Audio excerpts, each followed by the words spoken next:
Yo recibo con mucho gusto y lo digo además con mucho orgullo a mi hermana Alejandra, quien desde hace varios años es mamá adoptiva y se ha clavado profundamente a todo este tema de investigar, de apoyar, de educar, de orientar a las familias o que ya adoptaron o que están buscando adoptar.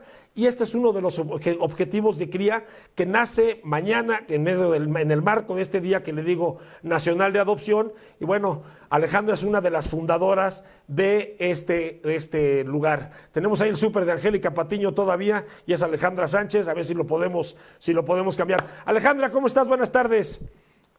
Hola Gerardo, buenas tardes, gracias por la invitación.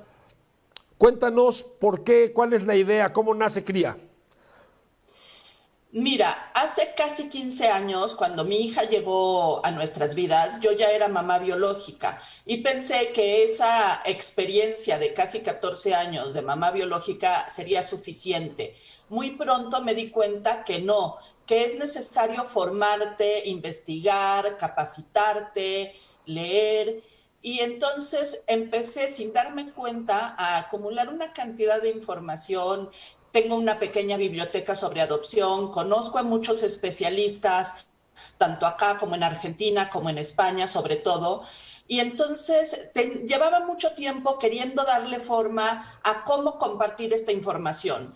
Quería poder compartirlo con otras familias porque es un tema bastante desconocido. Hasta ahora la narrativa de la adopción ha estado siempre dominada por nosotros, papás adoptivos. Nosotros decimos cómo se sienten nuestros hijos, qué es lo que necesitan nuestros hijos, etcétera, pero no les hemos dado voz a los verdaderos protagonistas de la adopción, que son nuestros hijos.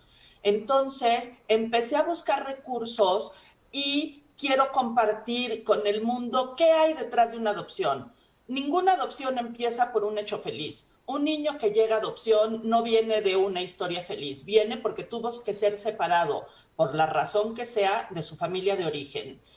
Y por otro lado, quitarle ese tinte romántico a la adopción o ese creer que la adopción es para familias que no pueden tener hijos, parejas, un hombre, una mujer, que no pueden tener hijos y entonces adoptan. La adopción es una medida de protección para la infancia. El eje de la adopción es el niño. Se busca una familia que esté capacitada para darle una familia a ese niño y no un niño para unos adultos que quieren ser padres. Eso que acabas de decir, esa frase con la que acabas de terminar tu primer comentario, es bien interesante, ¿no? O sea, cómo ha ido cambiando el enfoque.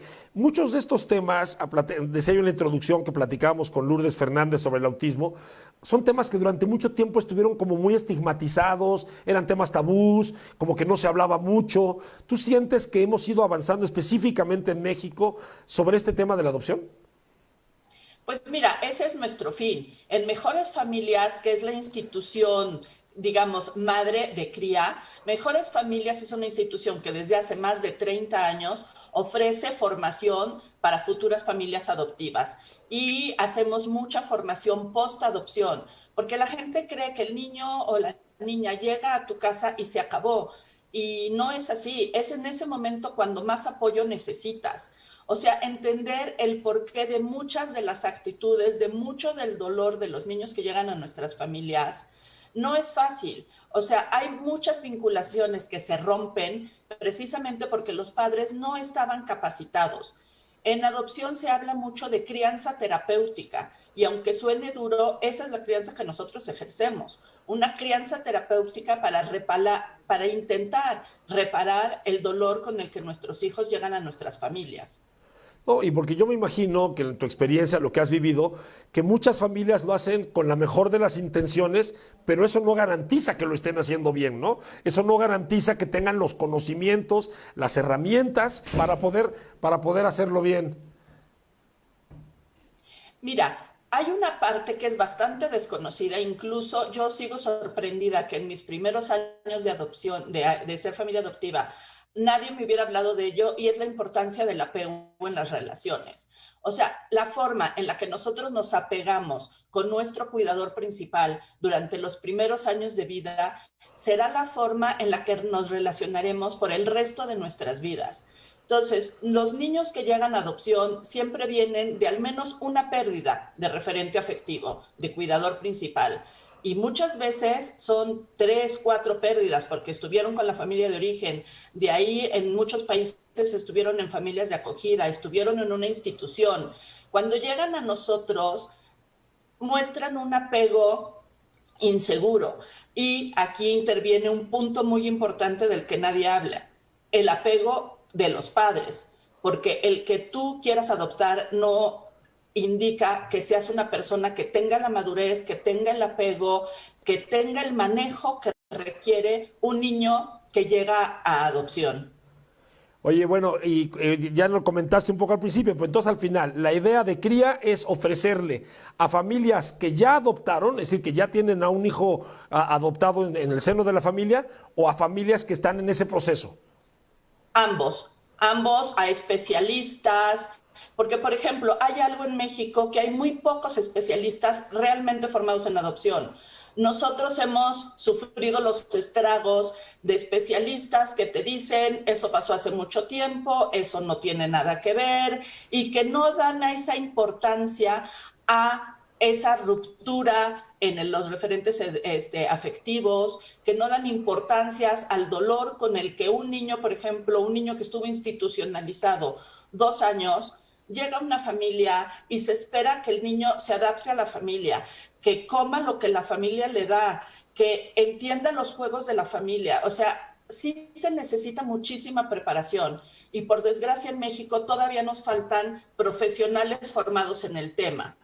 Entonces nosotros lo que queremos es acercarnos, tener oportunidad de compartir con padres, familias adoptivas, con futuros adoptantes, con especialistas, con autoridades, porque es otra. En muchísimos casos las autoridades tienen un desconocimiento total.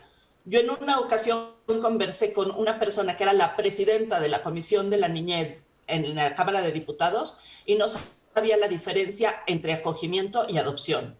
Uf.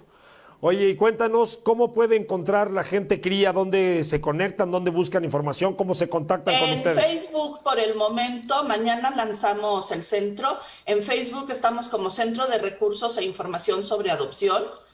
Adopción Cría MX, bueno, @Adopción Cría MX es el usuario. Y próximamente estaremos también en Twitter, en Instagram y posiblemente en un futuro creemos un canal de YouTube, porque estaremos entrevistando a especialistas, bueno, personas que tengan algo que decir en el mundo de la adopción. Finalmente, cuéntanos rápidamente, mañana el evento de arranque, ¿qué va a ser, en qué va a consistir? Mañana entrevistamos a los protagonistas de la adopción. Tendremos una entrevista con Flavia Guardiola, que es la presidenta de La Voz de los Adoptados España, y con Natalia Valencia, que es una hija por Adopción México. En España hace mucho que La Voz de los Adoptados se está alzando, que trata con autoridades, que va a colegios y explican ciertas necesidades que tienen los niños adoptados o el cómo manejar actividades que pueden dañar a un niño adoptado cuando piden hacer el árbol genealógico, cuando hacen la línea de la vida. O sea, hay muchas actividades que para un niño adoptado puede representar un dolor. Agradezco muchísimo esta plática, mucho éxito con Cría, seguramente van a tocar de manera positiva a muchas familias de muchas maneras, ojalá que tengan mucho éxito y en unos meses platicaremos para que nos cuentes cómo ha ido avanzando este proyecto. Claro que sí, muchísimas gracias y los invito a visitar Cría. Échense una vuelta.